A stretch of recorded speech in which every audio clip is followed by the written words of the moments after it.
True Crime Island, another true crime podcast bringing you true crime from around the world.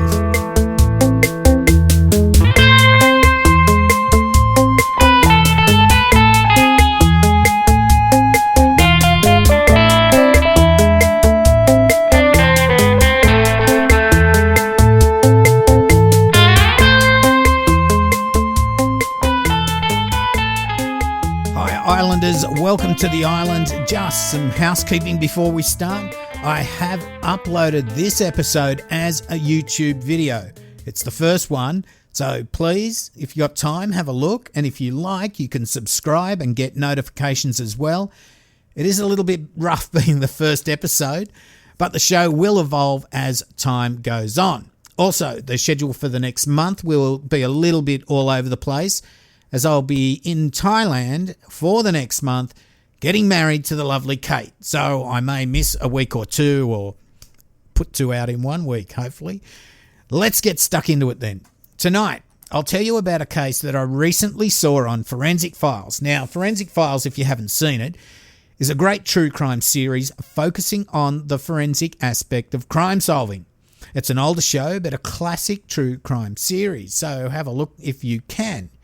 Now tonight I'll be referencing news articles from the Marshall News Messenger, Austin American Statesman, the Desert Sun, Forensic Files of course, the Texas Tribune, the Hill Country News, and a bit I found in a book called Forensic Victimology by Brent E. Turvey. Okay, so we go to Deer Creek Lane, Leander, Texas. It's 2004.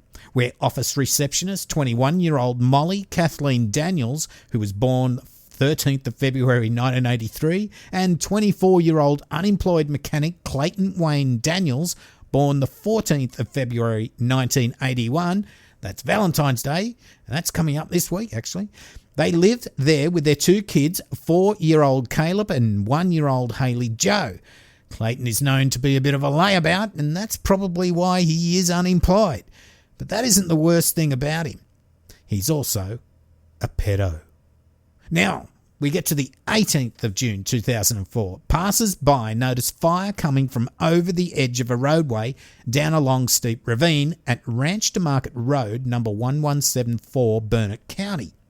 On closer inspection, they see that it's a car that's gone over the edge and it's on fire. Emergency services are called, and by the time they're on the scene, the car is totally engulfed in flames.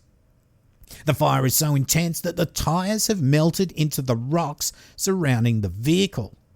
Inside the car are the charred remains of the driver, who's been burnt beyond recognition. There are no fingers or toes, and the head's completely burned away. Police identify the vehicle as a green 1999 Chevy Cavalier registered to Molly and Clay Daniels, who reside in Leander, Texas. They collect some personal effects in and around the car, including the remains of tennis shoes, a baseball cap with a Harley-Davidson pin and fishhook attached, and a silver necklace. A driver's license in the name of Clayton Wayne Daniels is also found. They contact Molly Daniels and she confirms that her husband Clay is not returned in the car, and she's asked to help identify the body. Well, maybe not so much the body, but the personal effects. When shown the personal effects, Molly confirms that they do belong to her husband Clay. Police note that she's unduly calm for having just found out that her spouse and father of her two children has just perished in such a horrific way. Now, when they're unduly calm, we know what that means as well, but let's go on. For Molly, times are going to be tough. With two young kids to take care of on her receptionist wages, she's lucky there's a $110,000 insurance policy on her now dead husband. At her work at a gutter factory, her co-workers get together and raise over $1,000 to help her out. I mean, such a lovely thing. People can be so kind. It's great when the community can get together to help those in need. Also, Molly puts a flyer out around town asking for help. Now, I don't have the exact flyer to read out, but it said something to this effect. Grieving widow requires babysitting help for two young children. She gets a response and a neighbour offers her babysitting for 2 kids at $120 a week, which is apparently a fraction of the normal cost. I have no idea what it would normally cost. So people out there with babies probably do know. Also, people brought her groceries and things for the kids just to help out this poor, grieving widow. Again, amazing when the community wants to help out those in dire need. The charred remains were taken for an autopsy.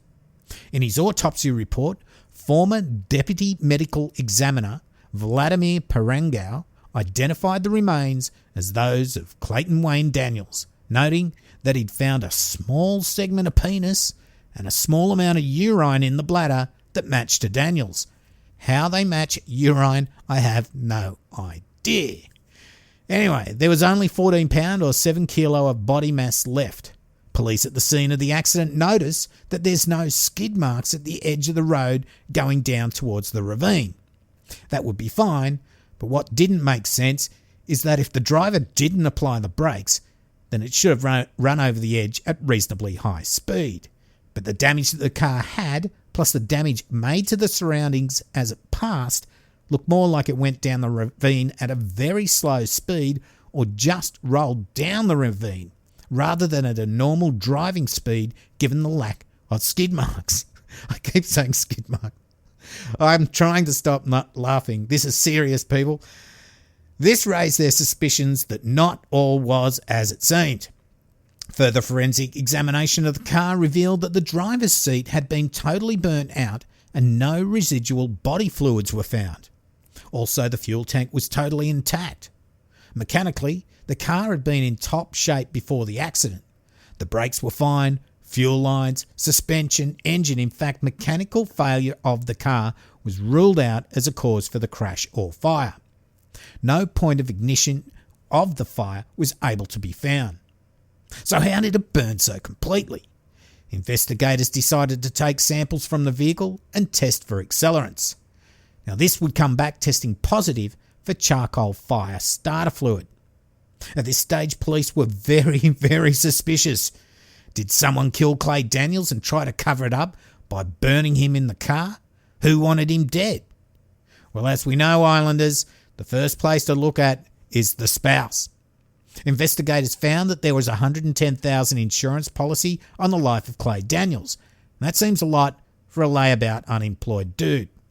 Could his wife have killed him, put his corpse in the car, pushed it over the ravine and torched it?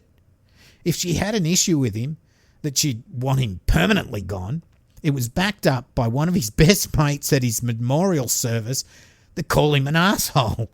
I mean, I don't know, maybe that's what they do. In Australia, we do use the C word for our mate, so maybe the A word. Now, as things seem suspicious, a DNA test was performed on the charred remains. Now, whether it was suspicious or not, they probably were going to do that anyway. Now, usually they're able to take a DNA sample from the teeth, but there were none to use. So a mitochondrial DNA test was performed on the part of the hip bone that remained. Now, this test will result in getting the matrilineal DNA sequence, which is passed down from the mother unchanged in both males and females. They would also test Clay's mum and then compare the samples. The problem is that in this instance, the testing would take 6 months or so. Then one day, this strange thing happened. Molly's sister was visiting and she happened to go into the master bedroom. She was shocked to see a man curled up in a t-shirt and boxers inside the closet. She ran to tell Molly, and when they returned, there was no one there. I mean, that's a little bit weird. Then, just a few weeks after the terrible accident, Molly gets a new boyfriend. I mean, that's pretty quick. She gets over this thing pretty fast. His name is Jake Alexander Gregg. He looks a bit like Clay, but he's got black hair. Well, you know, I guess people have their sort of type, I suppose. So she was looking for someone, found someone who looked like Clay. It's sort of like, yeah, that's all right. And he looked so much like Clay that when Caleb, Molly's 4-year-old son, was introduced to him, he said, "Daddy, are you back?" Now, police soon put Molly under surveillance as the forensic evidence for the accident scene and the car just didn't add up at all. Neighbours noticed that this Jake Gregg guy wouldn't interact with them much when they'd say hello. In fact, he'd usually stay in the car when they got back from being out. Molly would get out of the car, open the garage door, drive the car in, and he would then enter the house from inside the garage. He was rarely seen outside. Now, as the police were doing surveillance, Molly seemed to be going out about her day as normal. Nothing seemed unusual or out of place. Then one day, they saw her and her new boyfriend Jake get in the car and go out. The police followed them to a Taco Bell where the couple ate their lunch inside. The officer entered the restaurant and walked up to get a closer look at this Jake character. To his surprise, it looked like the apparently dead Clay Daniels. The officer asked for ID and Jake produced a Texas driver's license with the name Jake Gregg. Not satisfied that he was who he said he was, both Molly and Jake were taken downtown for questioning. At first, Jake denied that he was Clayton Daniels, but soon he did admit that he was. Okay, so if he's Clayton Daniels, who the fuck was the body in the car? And what the fuck's going on? And this is where it becomes a truly twisted tale. We're going to have to go back a bit. You see, Clayton was a pedo. Before he staged the accident, he'd done a plea deal for a historic rape of his 7-year-old cousin back in 1997 when he was 16 years old. So once the plea deal was made, he was released for 30 days before he had to turn up to serve his sentence. What was his sentence, you may ask? 30 days with 10 years probation. 30 days. Now, before we fly into a Cambo rage over the sentence, this is the explanation from the comment section of one of the newspapers I mentioned before. Here it goes. Initially, he took the plea bargain for the sexual assault charge because the victim's parents did not want to put their daughter through the agony of a trial and the evidence against him was mostly circumstantial. He agreed to 10 years probation. However, if he violated his probation in the slightest, he would have to serve a 20-year sentence in the Texas Department of Criminal Justice System per that plea bargain. The 30 days he was sentenced to was for a prior probation violation. The reason I know all this is because I was the young victim. So this sentence was agreed upon with the victim and her family. Probably knowing Clayton was such a scumbag, he would easily violate this probation and end up inside for 20 years anyway. So one of the reasons he tried to fake his death was so he didn't have to go inside for that 30 days. He faked his death just 3 days before he had to go inside. Also, Clayton said he wanted to avoid being put on the Register of Sexual Offenders list. And also, I guess he could hit reset on his life and collect the $110,000 life insurance and start all over again.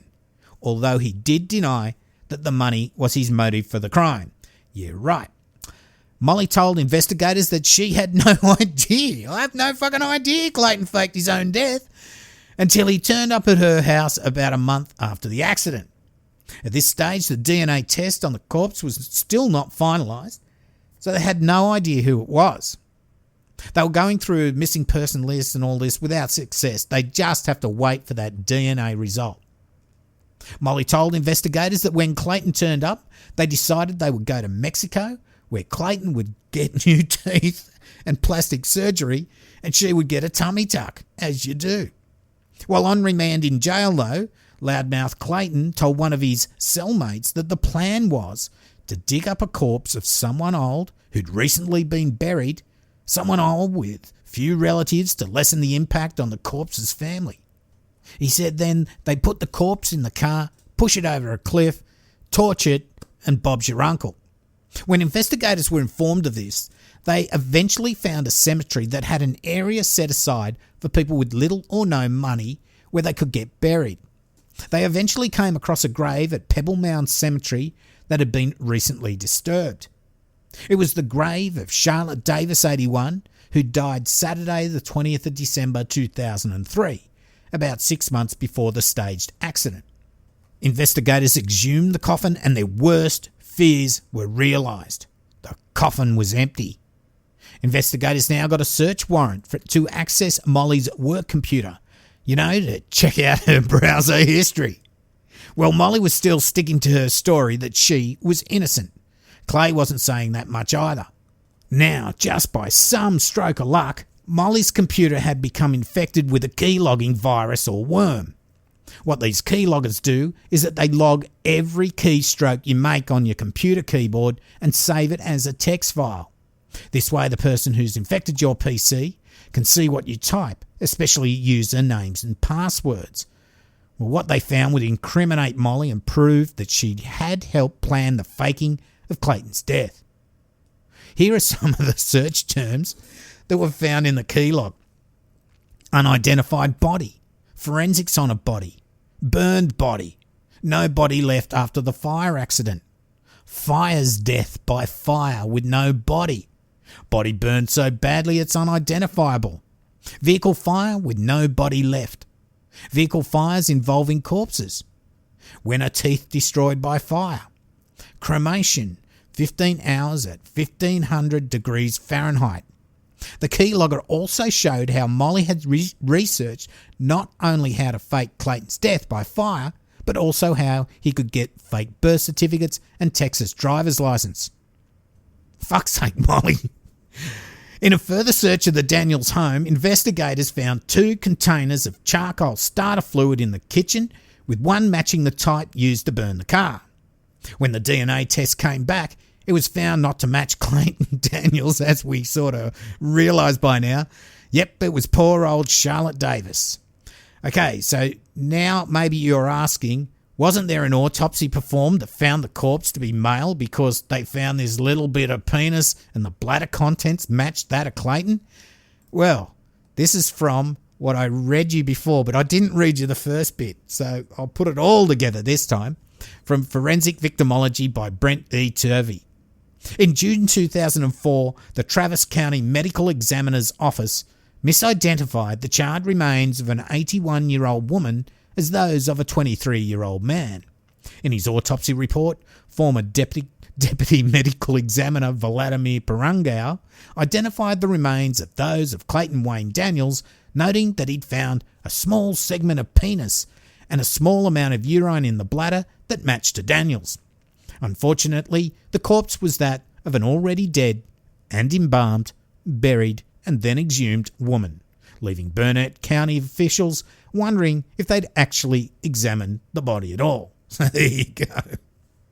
So at Molly's trial, she ended up confessing to be the brains of the operation. I think more like shit for brains, and that she had researched how to burn the corpse they'd used and burn it beyond recognition.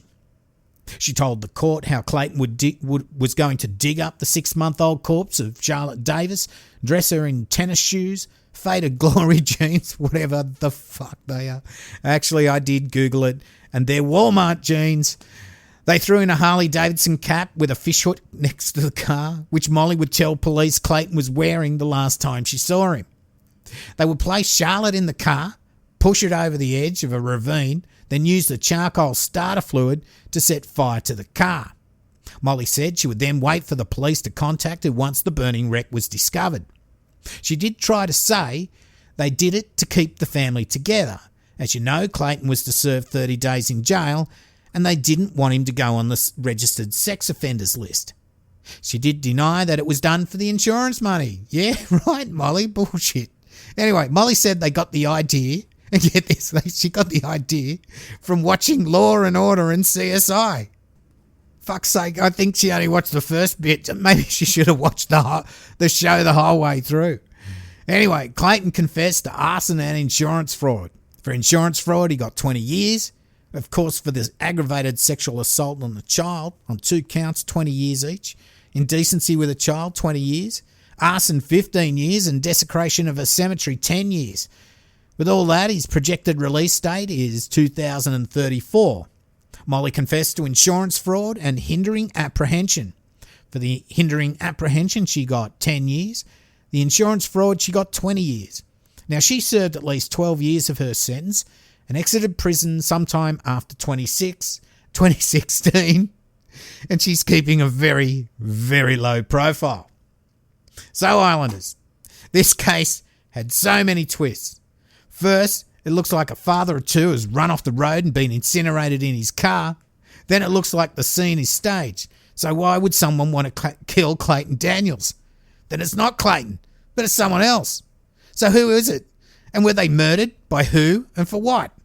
Then we find out no one was murdered at all, because the body in the car was a dug-up corpse. It is trying to be serious, but it's a bit crazy, this. Then the autopsy, if it was performed at all, found this small piece of penis.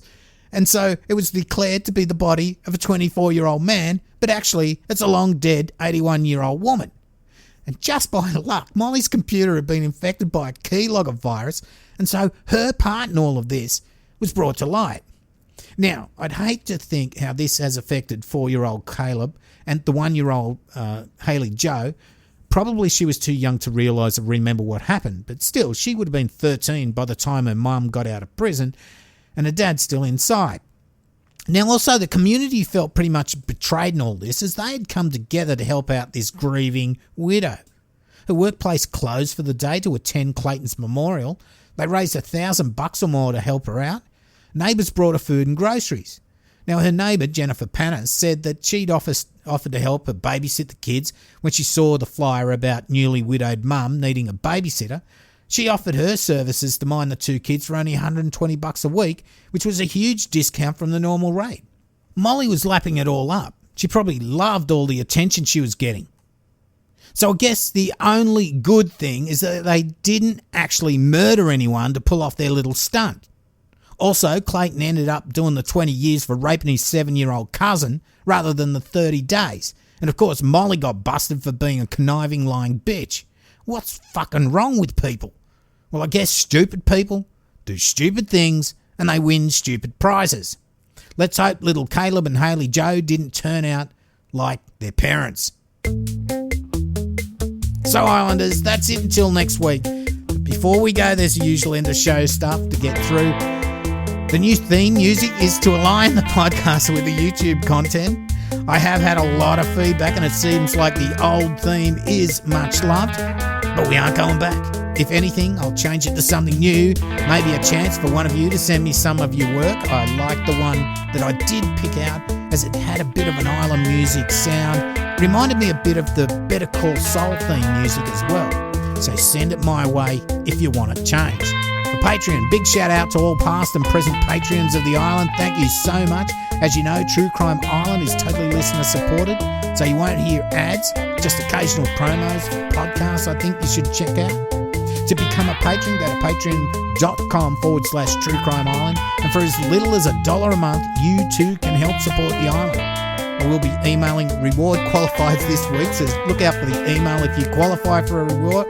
I was supposed to do it last week, but the technical gremlins that have been in my face this week have been amazing. It's Murphy's Law this week. If you would like to buy me a beer via PayPal, then go to donate.truecrimeisland.com. Yes, that's a new address. So cheers, as Britt did last week. Thanks so much, Britt. I have merch at truecrimeisland.threadless.com, and I will be changing up the shop soon, as I always say. You can also support the show by rating and reviewing, also by sharing it with your friends and family. Use the hashtag Boomfuckalunga in your social media. All of the links, including social media and all that, are on my website, truecrimeisland.com. Okay, so that's about it for tonight. I've been your host, Cambo, and you've been listening to True Crime Island. And as I always say, don't forget to delete your browser history. Good night. Boomfuckalunga.